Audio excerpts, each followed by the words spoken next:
অনিয়ম দুর্নীতির অভিযোগের মুখে ব্রিটেনের মন্ত্রিসভা থেকে টিউলিপের পদত্যাগ। জুলাই ঘোষণাপত্র চূড়ান্ত করতে বৃহস্পতিবার সর্বদলীয় বৈঠক করবে সরকার। চলতি বছরের মাঝামাঝিতে নির্বাচন চায় বিএনপি, জাতীয় নির্বাচনের আগে স্থানীয় সরকার নির্বাচন নয়।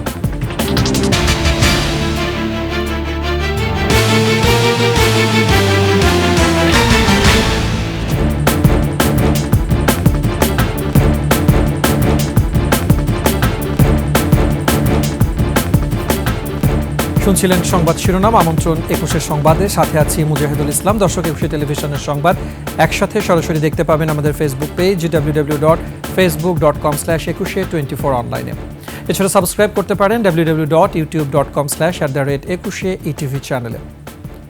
আর্থিক খাতে দুর্নীতি বন্ধের দায়িত্ব নিয়ে অর্থনৈতিক দুর্নীতির দায়ে অবশেষে ব্রিটেনের মন্ত্রিসভা থেকে সরে দাঁড়ালেন শেখ রেহানার মেয়ে টিউলিপ সিদ্দিক।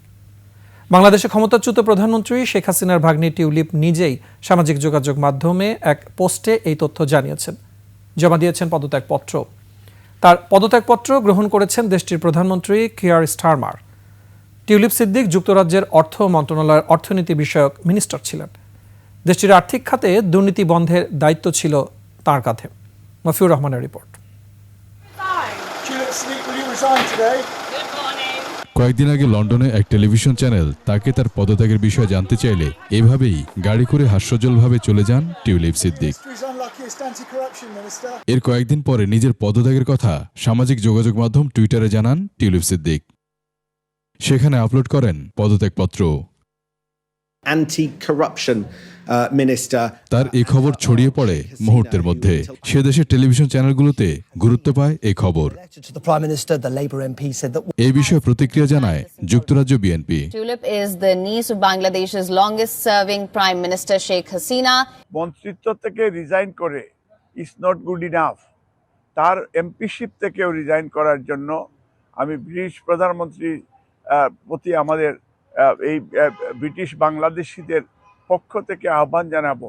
এরা দেশের অর্থনৈতিক, রাজনীতিক, ডেমোক্রেসি, হিউম্যান রাইটস তারা ডিস্ট্রয় করেছে।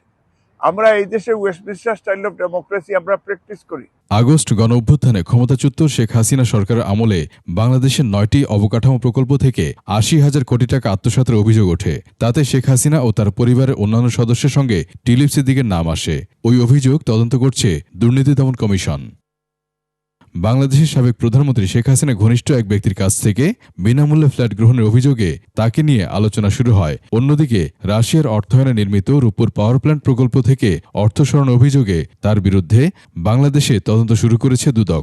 এসবের মধ্যে দেশটির বিরোধী দল কনজারভেটিভ পার্টি টিউলিপকে বরখাস্তের দাবি জানিয়েছিল। তারা বলেছিল টিউলিপ মন্ত্রিত্ব দায়িত্ব পালনের নৈতিকতা হারিয়েছেন। মফিউর রহমান, 21 টেলিভিশন, ঢাকা। এই নিয়ে জানাতে লন্ডন থেকে যুক্ত হচ্ছেন আমাদের প্রতিনিধি শাহেদ শফিক। শফিক, টিউলিপের এই পদত্যাগে সেখানকার স্থানীয় বাঙালি কমিউনিটি যারা আছেন তাদের প্রতিক্রিয়া কেমন দেখছেন, এবং যেখানে যুক্তরাজ্যের অর্থনীতির দুর্নীতির দায়িত্ব তার কাঁধে ছিল সেখানে তিনি নিজেই দুর্নীতির দায়ে অভিযুক্ত, বিষয়টি নিয়ে আসলে সেখানকার স্থানীয় লোকজন কি বলছেন? জি মুজাহিদ, আপনি যেটা বলেছেন যে কিছুক্ষণ আগে ব্রিটিশ ইকোনমিক মিনিস্টার বাংলাদেশি বংশোদ্ভূত টিউলিপ সিদ্দিক, যিনি সাবেক প্রধানমন্ত্রী, ক্ষমতাচ্যুত প্রধানমন্ত্রী শেখ হাসিনার পরিবারের সদস্য, তিনি কিছুক্ষণ আগে দুর্নীতির দায় মাথায় নিয়ে তিনি পদত্যাগ করেছেন। তো আজকে আমরা যেটা দেখেছি, ব্রিটিশ বাংলাদেশিরা কিন্তু তার এই অভিযোগের বিরুদ্ধে দীর্ঘদিন ধরে তারা কমিটিতে নানান ধরনের নেতিবাচক নানা আলোচনা চলছিল, অনেকেই কিন্তু তার পদত্যাগের দাবি জানিয়েছেন। তো আপনি দেখতে পাচ্ছেন আমি এই মুহূর্তে যেখানে দাঁড়িয়ে রয়েছে ব্রিটেনের সেন্ট্রাল লন্ডন, এখানে বেশ কিছু বাঙালিরা এখানে কিন্তু বসবাস করেন।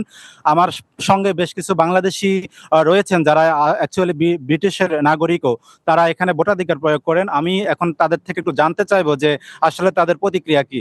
যে আমার কাছে এই মুহূর্তে একজন আমার পাশে রয়েছেন, তিনি, তার থেকে আমি একটু জানতে চাইবো যে আপনি জানেন যে টিউলিপ সিদ্দিকী পদত্যাগ করেছেন, তো এ বিষয়ে আপনাদের আসলে অভিমত কি?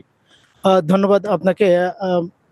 আমার অভিমত হচ্ছে তার পদত্যাগ করা উচিত ছিল অনেক আগেই, যখন এই বিষয়টা নিয়ে আলোচনা গুঞ্জনা চলছিল। আমরা দীর্ঘদিন ধরে বলছিলাম যে তার পদত্যাগ করা উচিত। Finally she did it, but it's too late. আমি আরো আশা করবো যে লেবার পার্টির কাছে তাকে ইমিডিয়েট তাকে সাসপেন্ড করা এবং she should have resigned from the parliament as well as an MP. জি, আপনি দেখেছেন যে এরা দীর্ঘদিন ধরে বলে আসছেন যে বাংলাদেশি যে আমাদের কমিউনিটি রয়েছে ব্রিটেনের রাজনীতিতে বাংলাদেশিদের যথেষ্ট একটা গ্রহণযোগ্যতা এর মধ্যে কিন্তু ছিল। তো দিন কিন্তু এই গ্রহণযোগ্যতা কিছুটা হলেও কিন্তু কমে আসছে। আমি আরেকজন বাংলাদেশির সাথে কথা বলার চেষ্টা করব, যে আপনি যদি একটু বলেন যে আসলে এই বিষয়টা আপনারা কিভাবে দেখছেন। আমরা অনেকদিন যাবৎ এই ব্যাপারে আন্দোলন করে আসছি, কেন বাংলাদেশ থেকে ওনারা দুর্নীতি করে টাকা নিয়ে জায়গায় গাড়ি বাড়ি নিয়ে অনেক স্বাচ্ছন্দ্য বোধ করতেছেন, কিন্তু আমরা চাই না এরকম অনাকাঙ্ক্ষিত ঘটনা। আমরা দুঃখ প্রকাশ করছি সাথে সাথে, এবং আমরা অনেক আনন্দিত, কারণ হচ্ছে একজন দুর্নীতিগ্রস্ত পরিবারকে আমরা সামনে দেখতে পেয়েছি এবং পদত্যাগ দাবি করেছি, পদত্যাগ হয়েছে। আমরা ওনার এমপি পদ থেকে পদত্যাগ দাবি করছি। উনি অ্যাকচুয়ালি ওনাকে শুধু মন্ত্রী নয়, এমপি পদ থেকেও কিন্তু পদত্যাগ করার দাবি জানিয়েছেন। আমরা আরো একজন বয়োজ্যেষ্ঠ ব্যক্তিকে দেখতে পাচ্ছি, তিনি যদি একটু তার অভিমত আমরা একটু জানতে চাই। আপনি আসলে কিভাবে দেখছেন বিষয়টি? ধন্যবাদ ইটিভিকে। আপনার টিউলিপ সিদ্দিকী যেটা করছে এদেশের ইতিহাসে বাঙালি কমিউনিটির জন্য এটা খুবই একটা দুঃখজনক একটা বিষয়টা একটা। দ্বিতীয়ত হচ্ছে সে তারেক সিদ্দিকীর ভাতিজি হিসাবে সে এবং শেখ রেহানার মেয়ে হিসেবে বেশ পরিচিত, এবং সাবেক প্রধানমন্ত্রী, পলাতক প্রধানমন্ত্রী শেখ হাসিনার আপন ভাগ্নি সে, এবং তার যে ফ্ল্যাট, যে কি বলে এটাকে আপনার কেলেঙ্কারি, এই কেলেঙ্কারি সত্যি হতাশাজনক। এবং আমরা তার পদত্যাগ অলরেডি সে করে ফেলছে, এবং তার ব্রিটিশ পার্লামেন্ট থেকে তাকে সরাসরি ভাবে তাকে বহিষ্কার করার জন্য আমরা স্যার কেয়ার স্টারমারের প্রতি বিনীত আবেদন করছি। আপনাকে আরেকটা জিনিস জানিয়ে রাখি যে কিছুক্ষণ আগে আমরা দেখেছি এখানে যুক্তরাজ্যের বিএনপির নেতাকর্মীরা ছিলেন, তারা সহ কিন্তু কমিউনিটির বিপুল সংখ্যক মানুষ এখানে কিন্তু মিষ্টি বিতরণ করেছে। তারা আরো কিছু কর্মসূচি হাতে নিচ্ছে তাকে যাতে মন্ত্রিত্ব থেকে পদত্যাগ করা হয়। আমরা আরেকজন বাংলাদেশিকে এখানে দেখতে পাচ্ছি, তিনিও এই আন্দোলনে যথেষ্ট ছিলেন। আমরা তারও একটু কমে বক্তব্য জানতে চাই। আসলে প্রথমত আমি যেটা বলতে চাই, আমরা যতটা না আনন্দিত ততটাই ব্যথিত এই কারণে, যেহেতু টিউলিপ সিদ্দিকী উনি একজন বাংলাদেশের সাবেক এক্স প্রাইম মিনিস্টারের ভগ্নিপতি, সেহেতু সে একজন বাঙালি। আমরা বাঙালি হিসাবে অত্যন্ত লজ্জিত এবং দুঃখিত। আমরা চাই এই সঠিক তদন্তের মাধ্যমে সঠিকভাবে উদ্ঘাটন করে সঠিক বিচারের মাধ্যমে ওকে পরিপূর্ণভাবে বহিষ্কার করা হোক, এবং আমরা বাংলাদেশের যে সম্মান আমরা এই দেশে পাচ্ছি সেটা যেন এই দেশে গচ্ছিত থাকে।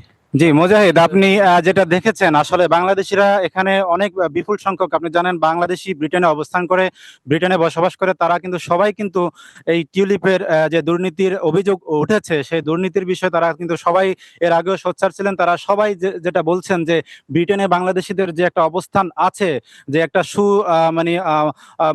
মূল্যবোধ এখানে রয়েছে ব্রিটেনের রাজনীতিতে, সেটা অব্যাহত রাখার জন্য টিউলিপকে অতি দ্রুত তাকে যাতে মন্ত্রিত্বের পাশাপাশি তিনি যাতে এমপি পদ থেকেও পদত্যাগ করেন, তারা কিন্তু সেই দাবি জানিয়েছেন। তো লন্ডন থেকে আসলে মুজাহিদ আমার কাছে সর্বশেষ ছিল এই।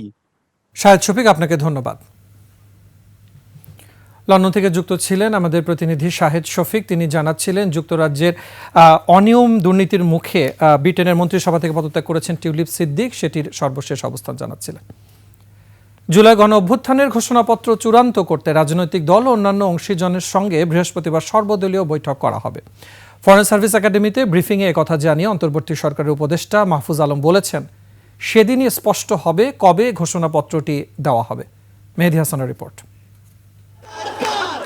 গত 31 ডিসেম্বর জুলাই বিপ্লবের ঘোষণাপত্র প্রকাশ করতে চেয়েছিল বৈষম্য বিরোধী ছাত্র আন্দোলন ও জাতীয় নাগরিক কমিটি, তবে সরকারের অনুরোধে তারা তা স্থগিত করে। এরপর সব দলমতের সাথে আলোচনা করে এ ঘোষণাপত্র প্রকাশের সিদ্ধান্ত নেয় সরকার। মঙ্গলবারের ব্রিফিংয়ে উপদেষ্টা মাহফুজ আলম জানান, এরই মধ্যে প্রধান রাজনৈতিক দল ও অংশীজনের সাথে অনানুষ্ঠানিক আলোচনা হয়েছে। আগামী পরশু বৃহস্পতিবার এই বৈঠকের ভিতর দিয়ে একটা ঐকমত্যের ভিত্তিতে একটি দলিল প্রণীত হবে, এবং সেদিনেই আমরা কবে ঘোষণাপত্রটি জারি করব এবং সরকার কিভাবে ঘোষণাপত্রটি জারি করার ক্ষেত্রে ভূমিকা রাখবে তা স্পষ্ট হবে।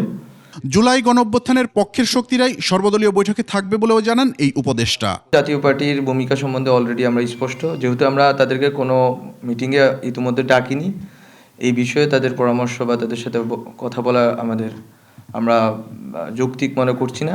কিন্তু যে সংগঠনগুলো গণ অভ্যুত্থানের সাথে সহযোগী ছিল এবং অংশগ্রহণ করেছেন ওনাদের সাথে অবশ্যই কথা হবে। এ ঘোষণাপত্রের আলোকে প্রণীত লিগ্যাল ডকুমেন্ট কিভাবে সংবিধানে সন্নিবেশিত হবে সে সিদ্ধান্ত নেবে জনগণ।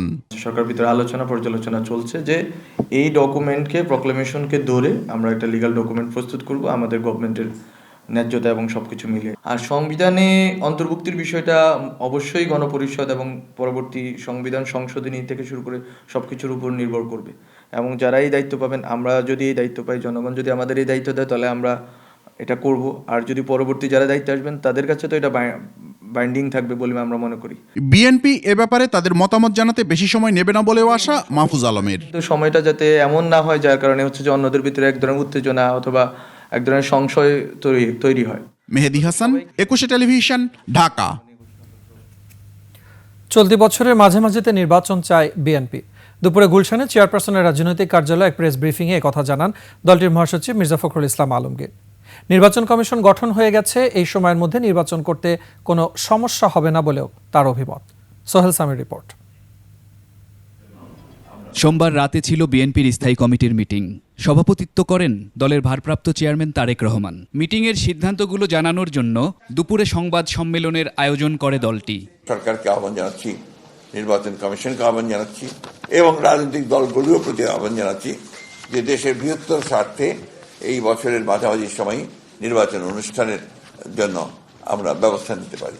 জাতীয় নির্বাচনের আগেই স্থানীয় সরকার নির্বাচনের প্রশ্নে তিনি তার দলের অবস্থান ব্যাখ্যা করেন।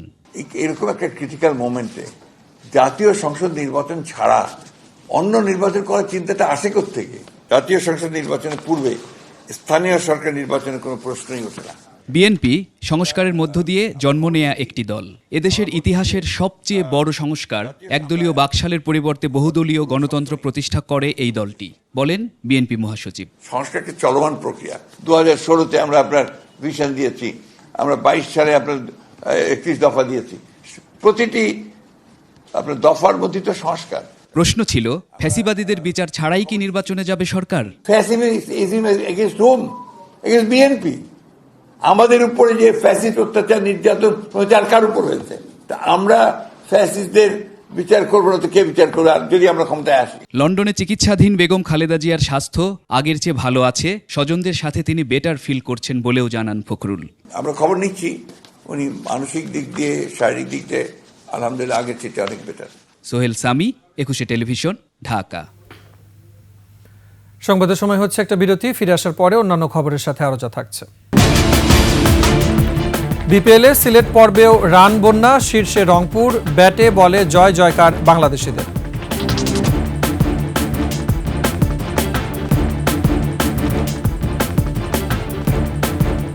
বিরতির পর আবার আমন্ত্রণ 21 সংবাদ।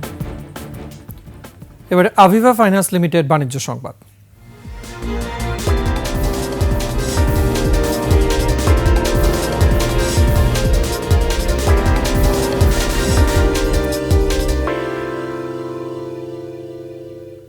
পতনের বৃত্ত থেকে বেরিয়ে হতে পারছে না দেশের পুঁজিবাজার, লেনদেনও নেমে এসেছে তলানিতে।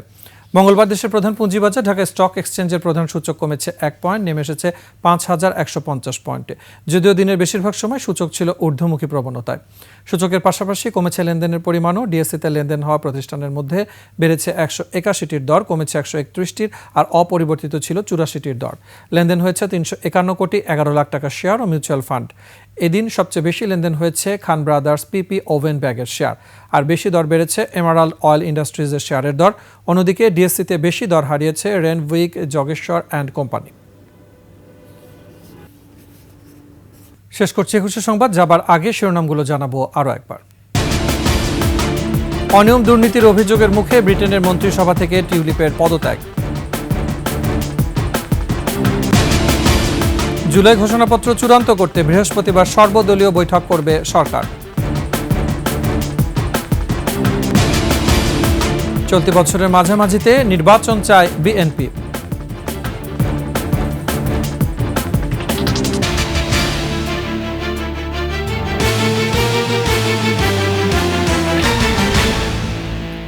সর্বশেষ সংবাদ জানতে ডায়াল করুন 2021 নম্বরে, আর ভিজিট করুন 21-tv.com ওয়েবসাইটে।